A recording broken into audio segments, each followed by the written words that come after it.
बड़वानी जिले के राजपुर विधायक कांग्रेस नेता व पूर्व गृह मंत्री बाला बच्चन का बड़ा बयान। प्रदेश कांग्रेस दफ्तर में प्रेस कॉन्फ्रेंस कर कहा, सरकार के 2 साल में लॉ एंड ऑर्डर की स्थिति पूरी तरह से फेल। प्रदेश में रक्षक ही बन रहे भक्षक। 329 पुलिसकर्मी बने अपराधी। राजधानी भोपाल में 48 पुलिसकर्मियों पर आपराधिक प्रकरण दर्ज। अपराधियों को सरकार का पूरा संरक्षण। 100 करोड़ की संपत्ति मछली परिवार ने खड़ी कर ली। इतना बड़ा साम्राज्य सरकार के संरक्षण के बिना पनपना मुमकिन नहीं। डबल इंजन सरकार के अंधे कानून का उदाहरण सिंगरौली में देखा जा रहा है। विधानसभा में जनता के मुद्दों को उठाते हैं, लेकिन आज भी विधानसभा में अलग अलग मंत्रियों के द्वारा 929 सवालों के जवाब नहीं दिए गए। प्रतिमा बागरी के परिवार के लोग गांजा तस्करी में शामिल है। प्रतिमा बागरी को अपने पद से इस्तीफा देना चाहिए। ये सरकार केवल कर्ज लेकर घी पी रही है। इस सरकार में भ्रष्टाचार की कोई कमी नहीं है। खूब दमदारी से हर बात को मध्य प्रदेश की जनता तक जो पहुंचाई थी, देखिए ऐसा कभी भी नहीं हुआ है जिससे कि थाने के थाने पूरे जेल में चले जाए, ये किसी से नहीं छिपा है। तो पूरी तरह से लॉ एंड ऑर्डर की स्थिति चरमरा गई है मध्य प्रदेश में और कोई भी सुरक्षित नहीं है, जिसके लिए सरकार ने मध्य प्रदेश की जनता की सुरक्षा के लिए, उनकी हिफाजत की और उनकी रक्षा के लिए जो शपथ और ओथ ली थी, उसमें पूरी तरह से जो मुख्यमंत्री जी के खुद के पास जो गृह मंत्रालय है वो विफल हो गए हैं और पूरी तरह से जो लॉ एंड ऑर्डर की स्थिति मैं समझता हूँ कि खराब और जो जितनी बदहाल हो सकती थी वो हो गई है। वो कुछ भी छिपा हुआ नहीं, मैं आप लोगों को बताना चाहता हूँ। न लड़कियाँ सुरक्षित है, न महिलाएं सुरक्षित है, न छात्र सुरक्षित, न किसान सुरक्षित है, न अनुसूचित जाति जनजाति, न पिछड़ा वर्ग के लोग सुरक्षित है।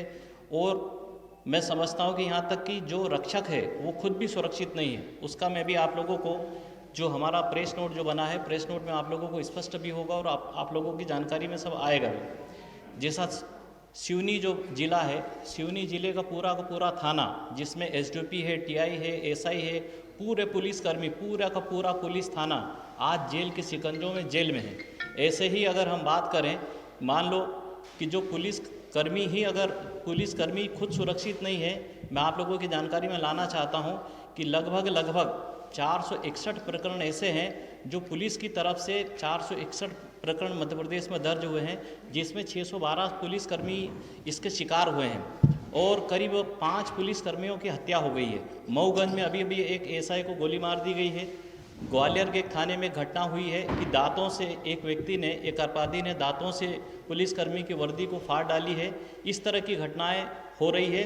दूसरा मैं आप लोगों को बताना चाहता हूं कि रक्षक ही भक्षक बनते जा रहे हैं। ऐसे लगभग 329, ये मेरे ही प्रश्नों के जवाब में कांग्रेस पार्टी के विधायक साथियों ने अभी जो विधानसभा का सत्र जो चला था, इसमें और विगत सत्रों में जो मुद्दे जो उठाए थे, ये मध्य प्रदेश सरकार की जो जानकारी है, जो हम लोगों ने जो मुद्दे जो उठाए थे, प्रश्न जो लगाए थे, उनके प्रश्नों के जवाब को मैं आप लोगों के साथ में शेयर कर रहा हूँ। इसलिए जितनी बात और जितनी मुद्दे जो मैं आपको बताना चाह रहा हूँ वो सारे एथेंटिक है, कॉन्क्रीट है और आप इसकी सत्यता को कहीं से भी परख सकते हैं और इसको आप जा सकते हैं। मेरा प्रश्न था जिसमें मैंने ये पूछा गया था कि अभी तक कि कितने पुलिसकर्मियों को आरोपी बनाया है, तो लगभग 329 पुलिसकर्मी आरोपी बने हैं। और साथियों मैं आप लोगों को बताना चाहता हूं कि जो सरकार की नाक के नीचे जो प्रदेश की राजधानी भोपाल में भी 48 पुलिसकर्मी हैं जो अपराधी बने हैं, उनके ऊपर भी अपराध के प्रकरण दर्ज हुए हैं। तो ये तमाम जो मुद्दे हैं, इसके बाद आप देख लीजिए, अभी कुछ दिन पहले भारत सरकार ने पूरे देश के 10 जिलों को टॉप 10 जिलों में बेहतर सेवाएं देने वाले जिलों में लिया है। मल्हारगढ़ थाना, जो मंदसौर का थाना है, वहाँ की स्थिति क्या हो गई है। वहाँ देखिए एक छात्र के साथ में किस तरह से पुलिस ने व्यवहार किया कि वो ड्रग डाल दिया और उसके बाद लाखों रुपए के उससे पैसे की फिरौती पुलिस के द्वारा मांगी जा रही थी। टीआई भी सस्पेंड है और 6 पुलिसकर्मी भी वहाँ पर सस्पेंड है। तो रक्षक ही भक्षक बन गए।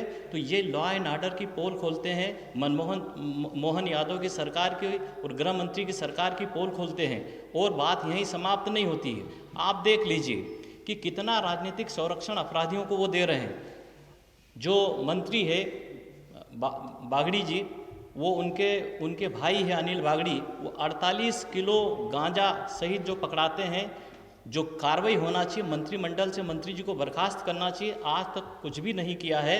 उसके बाद भोपाल में कितना बड़ा जो ड्रग तस्कर था, यह सब सरकार की नाक के नीचे की चीज़ें हम बता रहे हैं। तो दूर दराज में पुलिस क्या कार्रवाई करती होगी और कैसी सेवाएं जो लॉ एंड ऑर्डर से संबंधित जो चल रही है, ये इसकी पोल खोलती है। एमडी ड्रग तस्कर जो मछली परिवार जिसने कितना बड़ा अवैध कारोबार, अवैध साम्राज्य खड़ा कर लिया, उसके बाद भी जब कांग्रेस मुद्दों को उठाती है और बोलती है तब जाकर कार्रवाई करती है। लगभग 100 करोड़ रुपए की अवैध संपत्ति उसके पास है। तो अगर ये राजनीतिक संरक्षण भाजपा का नहीं होता तो ये मुझे नहीं लगता है कि इतना बड़ा वो साम्राज्य खड़ा कर लेता अवैध रूप से। ये तमाम जो मुद्दे हैं। दूसरा मैं आप लोगों को बताना चाहता हूँ कि जैसे मेरा अपना जिला है बड़वानी जिला, बड़वानी है, खरगोन है, निमाड़ है, मालवा है, और इसके अलावा भी पूरे प्रदेश में जो अवैध कारोबार, चाहे शराब का हो, सट्टा या जुआ हो, अवैध खनन हो, खूब फल फूल रहा है। तो इन सभी पॉइंट ऑफ व्यू से सरकार फेल है, गृह मंत्रालय पूरी तरह से फेल है। मुख्यमंत्री जी को इस बात का जवाब देना चाहिए और पूरी तरह से भ्रामक और भ्रमित करने वाली जानकारियां और विधानसभा में जो देते हैं। खालवा की घटना कितनी बड़ी घटना हो गई थी, उसके बाद अगर हम मुद्दा नहीं उठाते तो कार्रवाई नहीं होती। अभी मैं आप लोगों की जानकारी में लाना चाहता हूं कि हम लोग सिंगरौली गए थे। अखिल भारतीय कांग्रेस कमेटी के अध्यक्ष जी ने, राहुल गांधी जी ने, प्रियंका गांधी जी, सोनिया गांधी जी और खड़गे जी ने, हम 12 नेताओं की एक कमेटी बनाई। जब हम सिंगरौली की धरौली में गए और वासी वर्धा करके गांव है, जब वहाँ हम पहुँचे पहले तो हमें रोक दिया गया। 12 नेताओं को जाने की अनुमति दी गई है, जिसमें जीतू भाई पटवारी जी थे, मैं और राहुल भैया, जयवर्धन सिंह, ओंकार जी और विक्रांत भाई और उमंग सिंगार जी पहले चले गए थे। लेकिन साथियों, चौंकाने वाले तथ्य सामने आए। मैं आप लोगों को बता देना चाहता हूँ कि जंगल राज पूरी तरह से वो डबल इंजन की सरकार का अंधा कानून का उदाहरण वहाँ हमको देखने को मिला। पूरे आदिवासियों को जो लाखों की संख्या में पेड़ काट दिए गए थे और कई लोग बड़ी बड़ी मशीनों के साथ में लगातार और निरंतर पेड़ काटे जा रहे थे। जब हमने वहाँ के लोगों से बात की तो स्थानीय लोगों को न वो बाहर आने दे रहे हैं, न बाहर उनके रिश्तेदार हैं तो उनको आने दे रहे हैं, और जिनकी ज़मीनें जो ले रहे हैं, जिनकी ज़मीन के ऊपर जो पेड़ काटे जा रहे हैं, न उनको कोई मुआवजा दिया जा रहा है। तो पूरी तरह से अंधा कानून वहाँ जो सिंगरौली में जो चल रहा है, और सरकार मदहोश है, सत्ता के नशे में बिल्कुल भी ध्यान नहीं दे रही। क्या खिवनी अभयारण्य की हम बात कर ले, आदिवासियों के मकानों को तोड़ा गया, उजाड़ा गया, उनकी ज़मीन से उनको वंचित किया गया, लेकिन आज तक क्या कार्रवाई हुई? मैं इसमें भी आप लोगों को बताना चाहता हूँ, मेरा ही विधानसभा में प्रश्न था।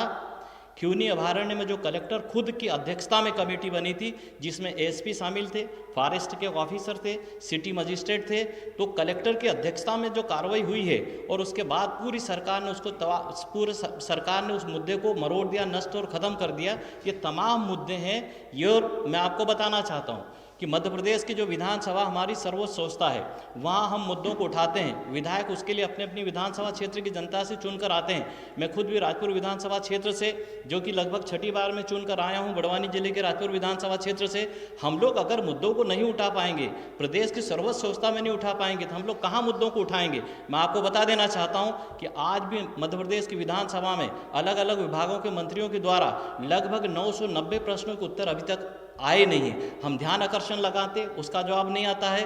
उसके बाद अगर पहले कांग्रेस के समय में जो विभागीय प्रतिवेदनों पे चर्चा होती थी, कहीं जांच आयोग बनी है, उनकी रिपोर्ट नहीं आई है, प्रश्नों की रिपोर्ट नहीं आ रही। और मुख्यमंत्री का फेल्योर मैं आप लोगों को बताना चाहता हूँ, गृह मंत्री रहते हुए सबसे ज़्यादा लगभग 55 विभागों में से 15 विभाग मुख्यमंत्री जी के पास है, करीब 30% विभाग मुख्यमंत्री जी के पास है, और प्रश्नों की जानकारी एकत्रित की जा रही है। ये मुख्यमंत्री के ही द्वारा, जो मुख्यमंत्री जी के पास जो विभाग है उनमें ये सब कुछ आता है।